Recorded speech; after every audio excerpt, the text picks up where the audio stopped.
Welcome to Indiana Football Weekly on the Grueling Truth Sports Network. Indiana Football Weekly is brought to you by BetNow.eu. You can go to BetNow.eu, use the promo code Truth50 to get a 50% cashback bonus on your first deposit up to $1,000. Or you can go to thegruelingtruth.com, click on the banner, top of the page, use the promo code Truth50. I am your co-host for Indiana Football Weekly, Mike Goodpaster. Right now I'd like to welcome in our resident Indiana football expert, Cole Hanna. How you doing, Cole? I'm doing pretty good, Mike. I can't complain. Yeah, you can. Wait till you get older. You'll complain all the time. All right. IU starts off the season with a win. Not exactly what I would call an impressive win, but a win nonetheless. 34-24 over the Ball State Cardinals. What was your take on the season opening performance? Well, you said it was a season opening performance, and I think watching that game, it very, very clearly looked like a season opening performance. Indiana got the win. That's what matters. And, really with Indiana football, you can't take that for granted. Ball State's gotten them a few times over the last, 10 years or so. So, just you take the win, but definitely a lot to clean up for IU. I was watching the Tom Allen press conference, and I believe he mentioned 23 missed tackles for about 180 yards that IU allowed defensively. That's not going to work against the upper echelon of the Big Ten. They're going to have to get that cleaned up.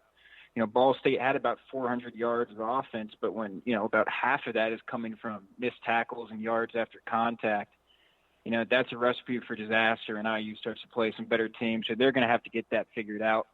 There's a lot of blown coverages, and it looked like, at times in the passing game, guys didn't know where they needed to be. Obviously, you like that the defense is able to come up with a big interception at the end and kind of try to redeem themselves. Offensively, I thought Penix gave a very promising performance. I thought the arm strength and just the general arm talent was really, really obvious watching him play. He had the big 75-yard touchdown pass and another opportunity to Nick Westbrook that was dropped, and that was kind of an unfortunate theme throughout the game was drop passes. I think a little bit of it is just how hard Penix throws the football. Maybe that takes guys a little bit to get used to that, but definitely a lot of drop passes, at least 6 or 7 on the game, and no run game at all, which is really disappointing to me. I thought they'd be able to run the ball better against Ball State. It's a defensive front that kind of struggled for Ball State last year. Now, granted, Ball State was stacking the box a lot. They were very clearly, zoning in on Stevie Scott, trying to stop him. And you saw Penix get loose for some big runs in the second half because of that. And credit the offensive line. They did a very good job pass blocking. They couldn't really generate that push in the run game, but pass blocking, Penix had very little pressure on him all game. But definitely they're going to need to get that run game going next week against Eastern Illinois. You want to see the run game improve. But, with Ball State stacking the box, they really, had no lanes for Stevie Scott to run through for the majority of the game. So, they got the win. That's all that matters, but a lot to clean up moving forward. Ohio State in 2 weeks, they can't look as sloppy as they did. If they play Ohio State, they'll get played off the field. Yeah, and that's probably what's going to happen, unfortunately. But Yeah. I thought Penix was actually pretty dang good, considering it was his first starting game. He made a lot of mistakes. I don't think he was accurate enough, especially on the short passes, but he did throw for 326. Ball State wasn't able to get to him, so I think the O-line overall pass blocking did a good job. Defense or offense trying to run the ball, I think there was some problems there, just to say the least. I mean, I don't care. It's Ball State. They may be stacking the box, but they're stacking the box with even 9 guys. They're about the size of 4 guys Ohio State's going to put there. That was disappointing to me. And we'll go ahead and we'll look at Eastern Illinois because, we have to, because that's who Indiana scheduled in Game 2 to try to be 2-0 before they play Ohio State. And Eastern Illinois is a team that lost to Chattanooga last week, 24-10. But the one thing that did stand out to me here, and IU gave up some rushing yards, they were able to control the ball against Chattanooga by running the ball. And they controlled the clock a little bit there, so IU has to limit the turnovers. And Eastern Illinois basically lost the game because, they gave up the ball a couple times. But Indiana should destroy a team that lost by 2 touchdowns to Chattanooga. Yeah, there's no question about that. Chattanooga's, they're an interesting team that, they haven't really settled on a quarterback. They're kind of using a 2-quarterback system. Neither one really impressed you if you look at the stats from their game last week. Jonathan Brantley played the majority of snaps at quarterback. He finished with 13 of 25 for 119 yards and a touchdown. He's a little bit more mobile. He had about 30 rushing yards in the game as well. Harry Woodbury is the other quarterback they're using. He, again, not too impressive, 13 of 22 for 121 yards and an interception there. They lost to Chattanooga. It's an FCS opponent. Indiana needs to dominate this game. The talent level between the two teams, it's not remotely close. Like you said, the run game is going to be interesting to see. They did run the ball very, very well against Chattanooga. They were able to control those games, broke off a couple long runs. And they did a good job pass blocking as well. I believe they only gave up 1 sack in that game. But the offense for Eastern Illinois was not very good. Again, the Indiana defense struggled against Ball State. This is an easy opponent that they can get back on track here. If they struggle with Eastern Illinois, if they're still, struggling to stop the run game, if they're still, giving up open passes, that's going to be a massive, massive, massive cause for concern because this is not a good offensive football team at all. Offense was very pedestrian. So very short passing game. They don't have a lot of, deep passes. It's mostly, take what the defense gives you underneath, screen pass, bubble screens. So Indiana's going to have to watch for that. Don't get beat over the top. And big thing looking at Eastern Illinois defensively is it's not a very aggressive defense. They don't get after the quarterback well at all. They only had 5 tackles for a loss against Chattanooga. It's mostly a bend, don't break defense. IU didn't give up a sack last week. You would like to see that continue. See the offensive line continue to protect Penix. I'm going to continue to watch Caleb Jones. I think he did a great job blocking for Penix at the right tackle spot, which is probably the most important spot in that line. With Penix being a lefty, he has to protect his blind side.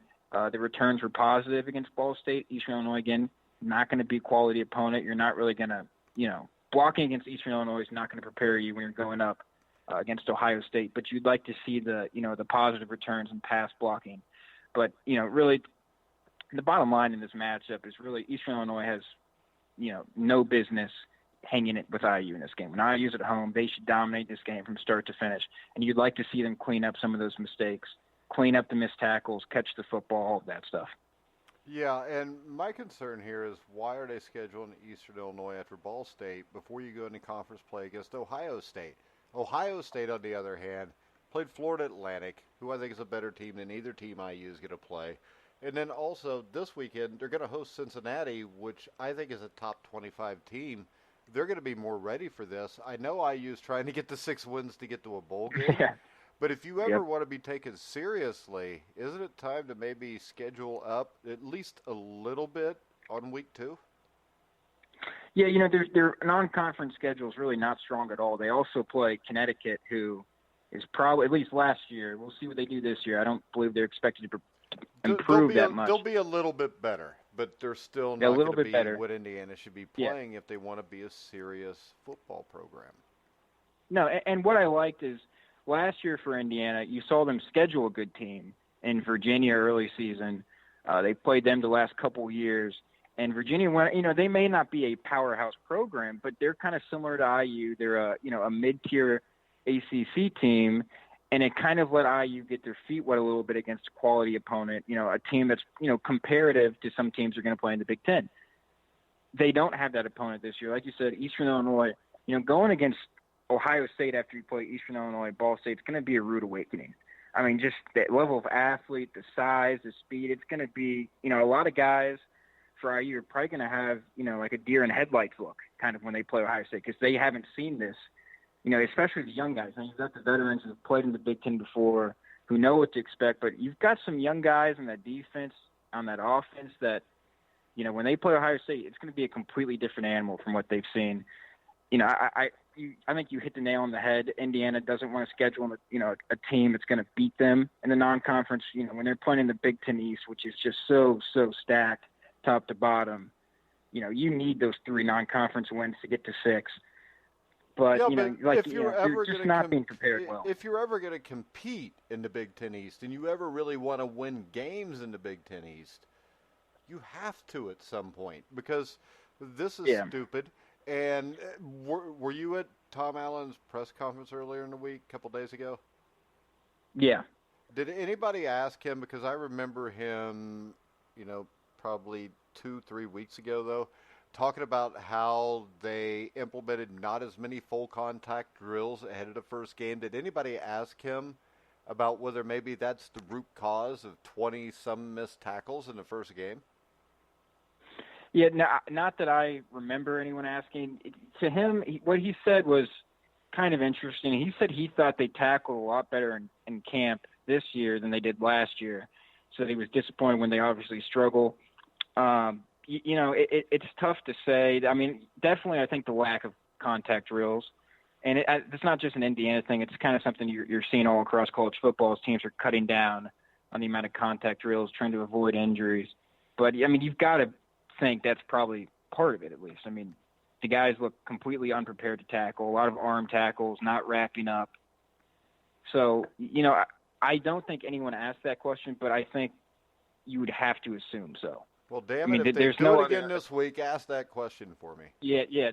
If they do it again this week, then there's definitely going to be some cause for concern there. They're going to have to start doing some sort of drills to clean that up because it was awful against Ball State. Like 23 missed tackles is completely unacceptable from the defense. It's a defense you're kind of hoping, hey, this can help carry the team. If you look at Indiana the last, 6-7 years, they've had some years where they've had very, very good offenses, awful defenses. They've had some years where they've had some very, very good defenses, but not very good offenses. This was the year you're kind of going into it thinking, with Penix at quarterback, the offense has the potential to take it up a level, take it up a notch, really improve. The defense you're bringing back, you've got some young guys, but they played last year. You've got a good mix of young guys and veterans, a talented defense. You're kind of hoping this was the year, offensively and defensively, they can bring it both sides of the field. And, if the defense could continue to lack, not wrapping up, arm tackles, letting guys get 180 yards after contact, they're going to have a long, long year in the Big Ten. Yeah, and that brings us to Tom Allen, because to me, no matter how much contact you got in practice, how many tackling drills you do, a football team usually mirrors its head coach.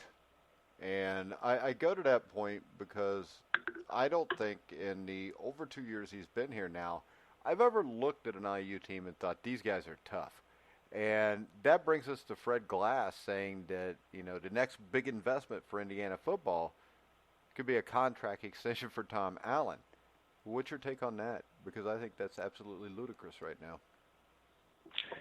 It's an interesting situation. I want to like Tom Allen. I do want to like – I think he has IU going in the right direction, at least recruiting-wise. He's done a very good job recruiting for Indiana. I think the level of athlete, the level of player coming out of high school that he's getting is probably the best Indiana's seen, at least in recent memory. He's continuing to get better and better athletes, beating out some impressive schools for athletes. But at some point, you've got to show that on the field. And I think talking about extending a coach who has yet to go to the postseason since he's been here is insane. You can like what Tom Allen's done. You can think that, hey, he has us in the right direction. But you've got to prove that on the field at some point. You can recruit well. You can get good players. That doesn't mean it's going to translate into on-the-field success. No, there's a lot of teams that once you get them. Yeah, exactly. There's a lot of teams that get, good recruits, but those recruits don't, live up to the hype. They're not as good as they're expected to be, and then the teams underperform. Okay, that's great that he's doing a good job recruiting. And that's a big part of the job, is recruiting players that can play. And I think Tom Allen's doing a very good job of that. I really liked his decision to start Mike Penix to start the year. I think that's a decision where IU 5-6 years ago, I don't know if they make that decision. IU's kind of been a program that, likes to play it safe, and it's kind of bit them in the ass a few times. They went with the high upside guy over the proven guy and Peyton Ramsey, and I like that decision. But as a coach, you've got to get this team to post. It's not like Tom Allen inherited a team that was, 4-8, 3-9. They had been to bowl games under Kevin Wilson multiple years in a row. And since he's taken over, now they've missed the postseason the last couple of years. They've been close, but they've missed it. 2 years. Yeah. So to me, I think Tom Allen has them heading in the right direction. I want to believe he has them heading in the right direction. I think the team from a talent standpoint is better than it's been in, 15, 20 years.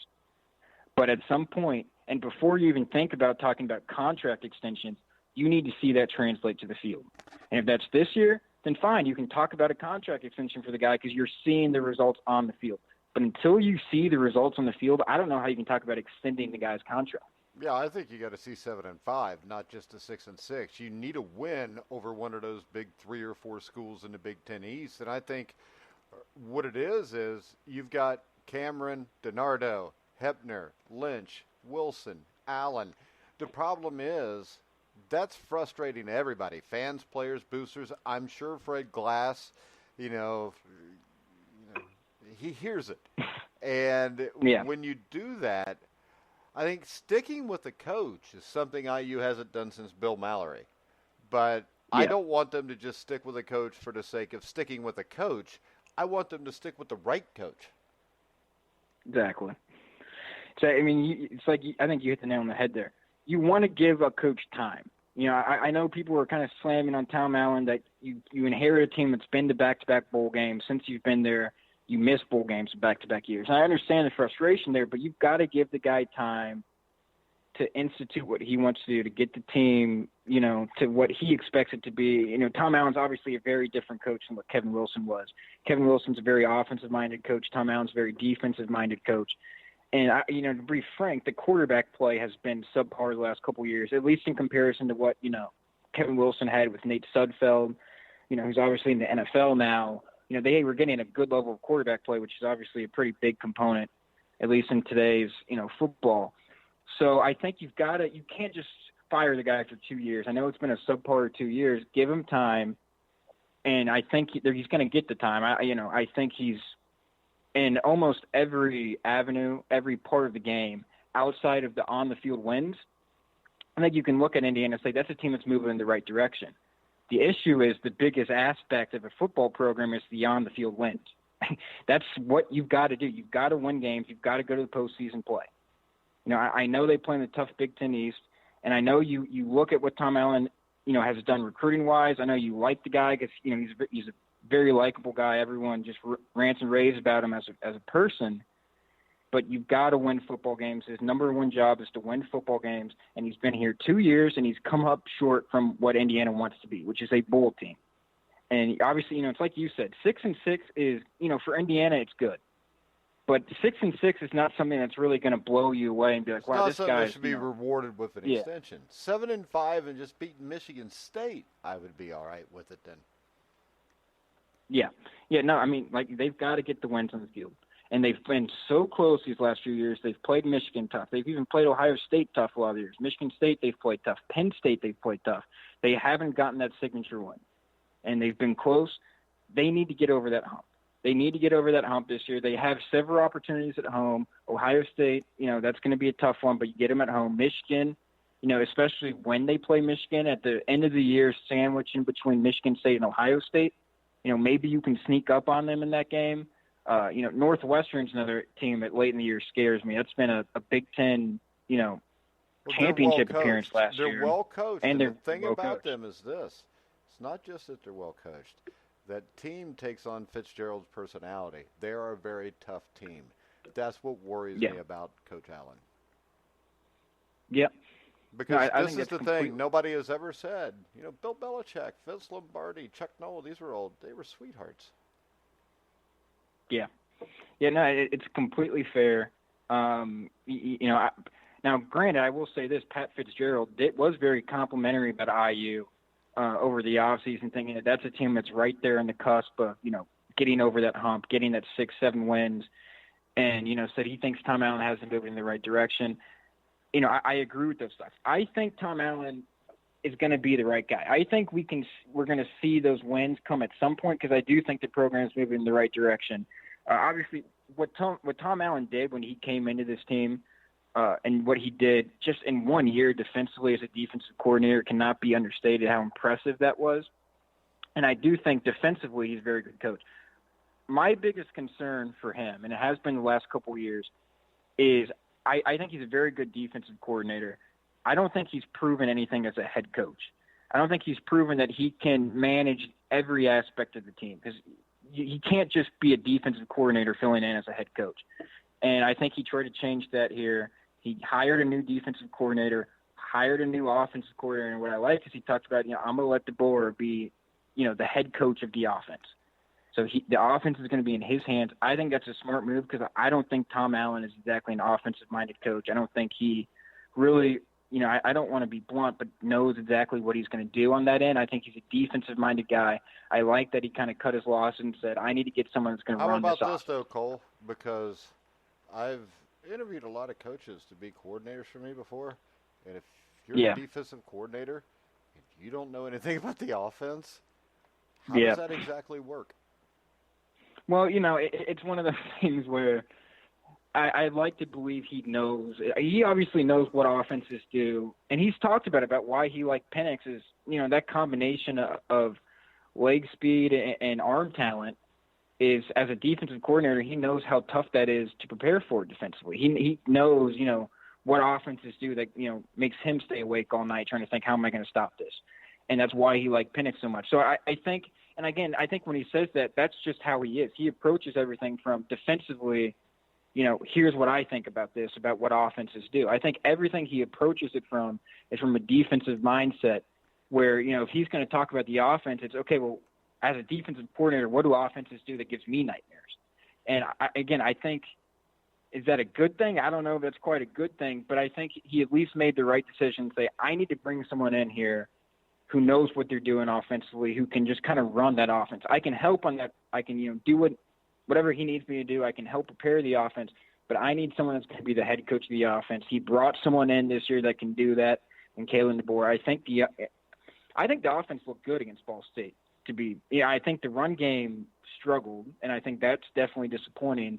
But I thought the passing game looked pretty potent. I think, drop passes hurt them throughout the afternoon, but I think they'll get that cleaned up. You look at a guy like Westbrook dropping an easy touchdown pass, Wap dropping a touchdown pass. I think they'll clean that up. But, I like that he at least could cut his loss and say, I need some help here. And not just offensively, but defensively, bringing in a defensive coordinator who they didn't even have a defensive coordinator. I don't know if I've ever seen that before for a Power 5 football team to not have a defensive coordinator. And they finally cut their losses, bring in someone that can help Tom Allen. So I think he made the right moves there. All right. So what do you think happens against Eastern Illinois? Is this a beatdown, or is this something that's going to worry us again? If it's not a beatdown, I'm going to be pressing the panic button a little bit because, Ball State, it's a subpar performance. It's the first game of the year, so you can kind of, understand maybe a little rusty. You see a lot of teams struggle, to start the season out. Ball State's not a horrible football team. No, they're not, and they're expected to improve. They have a ton of returning experience, a ton, 20 to 22 starters returning. And I thought their quarterback actually looked pretty solid throughout the game. Yeah, I think they got a shot to make a bowl game. It's just if you're Indiana and you're getting ready to play Ohio State in 2 weeks, you need to put Ball State away a little quicker. And you look at last year, I look at the Ball State-Notre Dame game. I mean, Ball State went to Notre Dame, gave Notre Dame a very, dangerous game. I believe it was an 8 or 7 point win for Notre Dame. And Notre Dame goes undefeated and goes to the college football playoffs that year. So you never know. These early season games can sometimes be scary in the sense that, are you approaching it with the right mindset? Because Ball State's going to be prepared to play IU. It's going to be one of their big games of the year. Indiana can come out a little bit, sleepish and, maybe not as amped up as Ball State was, or maybe trying to knock off some of the rust in that first game. You just never know what's going to happen. But you've kind of seen your weaknesses. I think when you look at Ball State, they're going to go back in the film and say, wow, we were sloppy here. We were not up to par here. So you want to see them carry that over into Eastern Illinois and really improve as a team. Ball State's a team that would beat Eastern Illinois by 5 touchdowns probably. Oh, there's no question about that. So if they're struggling with Eastern Illinois again, that tells you, okay, they're not improving from week 1 to week 2. Yeah, and when you give a slot, where you have your biggest improvement usually is week 1 to week 2. It's week 1 to week 2. Exactly. That's what Tom Allen said. We need to make that jump week 1 to week 2. There needs to be a big jump, clean up a lot of the mistakes we made in week 1. And if they're not dominating Eastern Illinois, I mean, you're not talking win by 14, win by 17. I believe the line for this game was set at 34. For IU. So that tells you, what the odds think about Eastern Illinois' football team. Indiana needs to dominate this game offensively, dominate this game defensively, dominate this game in special teams. They're the much better team, and we need to see that on the field. I think if I had to give a prediction, I would say Indiana, wins this game 48-7. That's what I would like to see. I think they're capable of doing that. but they're going to have to clean up some stuff from their performance against Ball State. I think they can do that. I think they will do that, but again, they need to prove that on the field. Damn, I was going to pick 48-10. I'll do it since it's different than yours, so what the hell. All right, I'll go 48-10. We've been close in back-to-back weeks here. Yeah. We've been close prediction-wise back-to-back weeks here. I don't even remember what we picked last week, but I know we picked IU to win, and I think we both picked them by like 14 or 17, something like that, wasn't it? Yeah, something around there. Yeah, so we'll just tell everybody we both picked it 34-24. All right, guys. I want to remind everybody our sponsor, betnow.eu. Go use the promo code TRUTH50 to get a 50% cashback bonus on your first deposit up to $1,000. You can hear Cole and I every Wednesday night at 8 o'clock. Next week, we'll be on to preview the Ohio State game and talk a little bit about the Eastern Illinois win. So make sure you check back with us at 8 Eastern next Wednesday night. All right, guys, you can hear all of our shows on iHeartRadio, iTunes, TuneIn, Spreaker, Stitcher, Spotify, Google Play, anywhere you find podcasts. You'll find The Grueling Truth. So for Cole Hanna, I'm Mike Goodpaster. You've been listening to The Grueling Truth, where the legends speak.